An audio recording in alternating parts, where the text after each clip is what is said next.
कति पार्लरमा मात्रै गइरहने कि दिदीबहिनीहरू, कहिलेकाहीँ समय नमिल्न पनि सक्छ है, कहिलेकाहीँ पार्लर अलिकति टाढा हुन पनि सक्छ।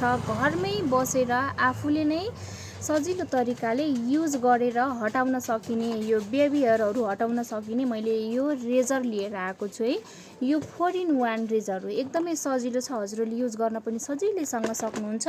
जसमा मैले एउटा खोलेको छु, म खोलेर हजुरहरूलाई देखाउँछु है। यो चाहिँ भयो सानो, यो स्किनमा आएको रौँहरू हटाउनको लागि यसले काम गर्छ भने यो चाहिँ आइब्रो मिलाउनको लागि चाहिँ यसले काम गर्छ है। एकदमै सजिलो छ, हजुरले घरमै बसेर युज गर्न सक्नुहुन्छ।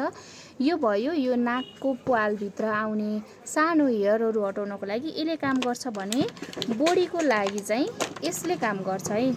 एकदमै सजिलो छ, एकचोटि किन्नुभयो भने हजुरलाई वर्षौँसम्म काम गर्ने। चार्जिङ छ है, यसमा चार्जर पनि हजुरले पाउनुहुन्छ, चार्ज गरेपछि भयो है, हजुरले वर्षौँसम्म टिकाउ हुने, पैसा पनि बचत, हजुरलाई दुख्न पनि कम, एकदमै सजिलो खालको आएको छ। हजुरहरू आउन सक्नुहुनेछ है।